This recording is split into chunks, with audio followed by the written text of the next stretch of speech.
Hey guys, welcome back to my channel. It's me, Naturally Candace, and I know I'm back so soon with another video. Today's video is simply going to be on frequently asked questions about my braids. My bob braids, my box braids, any braids that you've seen me rock. I'm going to answer all of your questions today on this video. I just want to thank you guys so much for taking the time out to subscribe to my channel and follow me on Instagram. I appreciate the support so much, so I'm going to dedicate this video to you guys and answer all of the questions that you have for me. So before we begin, first things first, I do want to do a little disclaimer. I am not a professional braider. I am not a cosmetologist. I am just a lover of braids. I've been wearing braids for years. I guess you could say that I'm kind of a braid connoisseur. So please be advised that the advice and the things that may work for me may not work for you. These are just my opinions, my suggestions, just from personal experience. Because I don't want you guys to think like, oh, that I'm a professional braider and I'm braiding my hair, and just because my hair grew 2 inches while I had a set of braids, that's gonna work for you. It may not be the case for you. So please know, I'm not a professional. I'm just a girl who loves box braids. So step 1 for getting a set of box braids. Before you find a braider, before you decide the size, the length, the color, the first thing that you need to make sure of is that your actual hair is in a good state to get box braids. If your hair is brittle, it's color damaged, heat damaged, it's breaking off at the roots or the ends, you might want to take a little TLC a few weeks ahead of time to prepare your actual hair for box braids.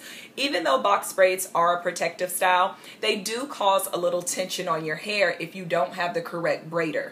Sometimes the braider may braid too heavy at the root, the braids may be too heavy, and that may cause a lot of tension on your hair.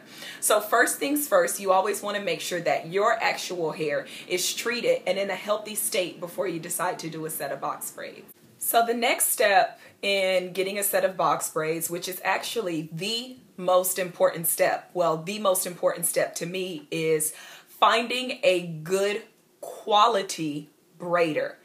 Everybody braid hair now. Everybody do hair now.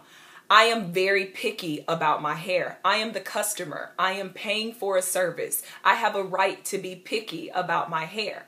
So therefore, you need to find a braider that is, one, experienced. You need to check out the quality of their work. I mean, I pay a good amount of money for my braids, but I pay for quality over convenience. I know if I find little Tay-Tay around the corner that's getting ready to do me a set of box braids for 50 bucks, I can already tell you it's not going to be good quality work. It's not going to be something that I myself am interested in.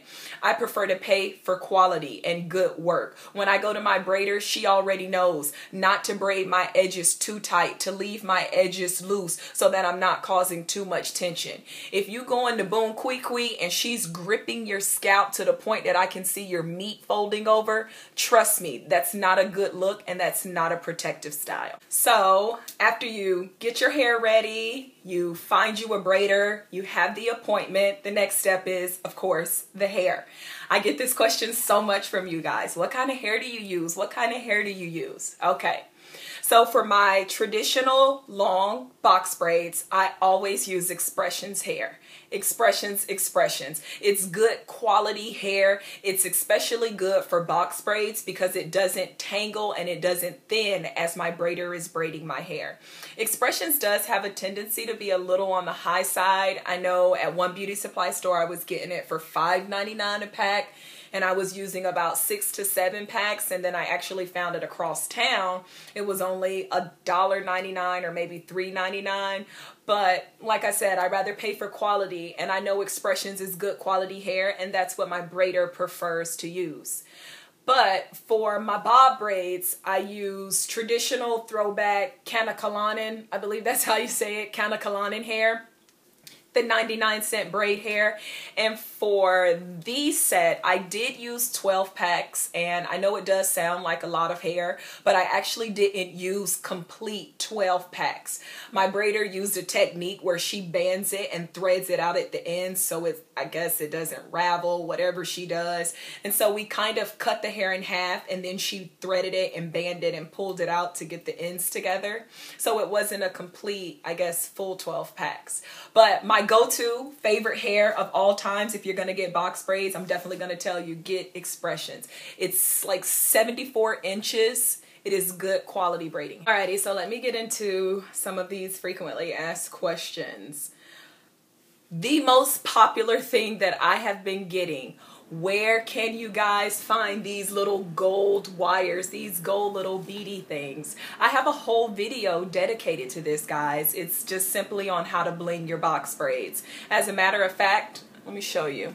These are the same ones that I had from the previous set of box braids because nobody carries them. These are like throwback 1980s when I used to wear braids back in the day. My mama used to get these for me.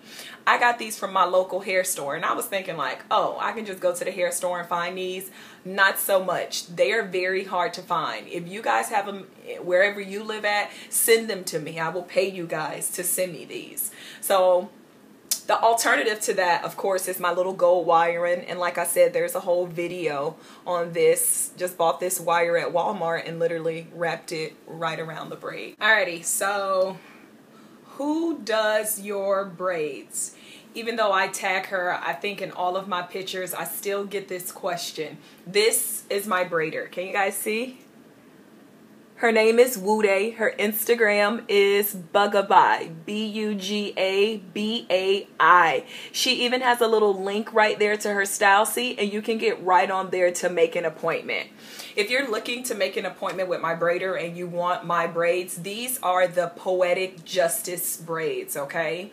And they do start at a set rate, but as you get smaller and you want smaller braids and longer braids, the prices do range. So definitely get with her on pricing, but that is who braids my hair, and she does live in the Orlando, Florida area.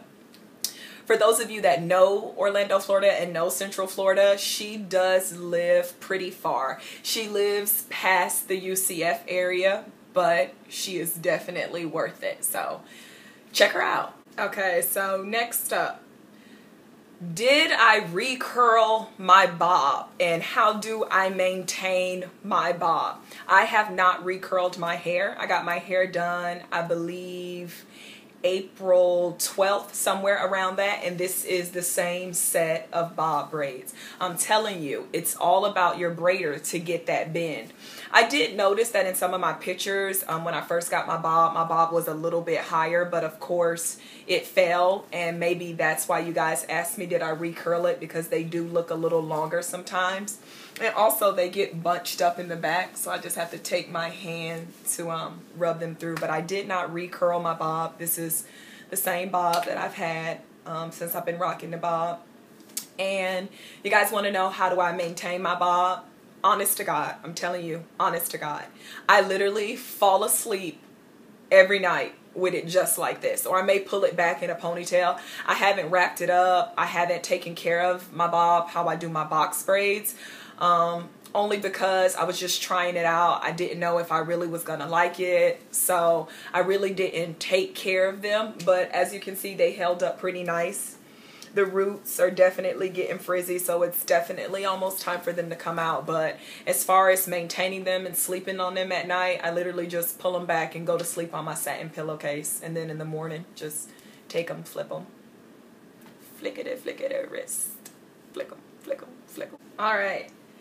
How long do you keep your box braids? How long do I keep my box braids? I keep my box braids for 6 to maybe 7 weeks. 8 weeks is pushing it, and I mean that means they're hanging on by a thread. But usually 6 weeks, and usually by the 4th week, maybe a month into it, I'm already over my box braids. Like, I'm so indecisive with my hair. 1 minute I want braids, 1 minute I miss my fro. But definitely 6 weeks is the marker for me, and that's only because I know I want to get in there and do a little TLC and get my scalp together and ease some of the tension from the protective style, because, you know, sometimes they do get a little heavy. So 6 to 7 weeks for Naturally Candace. All right, and the last question, because I'm rambling and I know maybe you guys are getting tired of listening to me talk, maybe not. But last question, are my box braids heavy? Honest to God, straight up. This answer may be a little biased. I wear box braids probably once every 3 months. Box braids are not heavy to me. And then again, it's all about who's braiding your hair. If you have somebody that doesn't know what they're doing and they're putting too much hair on each braid, of course they're going to be heavy. But me, personally, my box braids, they're never heavy. The only time that they may be a little heavy is maybe the first day that I get them done, of course, because I'm adjusting to having a new set of braids. But heavy? No way. I love my babies. So that is it for this video. I hope you guys enjoyed. Don't forget to like and subscribe if you haven't already. Don't forget, follow me on Instagram, follow me on Tumblr, like my Facebook. I'm being so thirsty right now, but I don't even care. I love you guys, and I appreciate your continued support. Thank you. Be on the lookout for another video coming soon.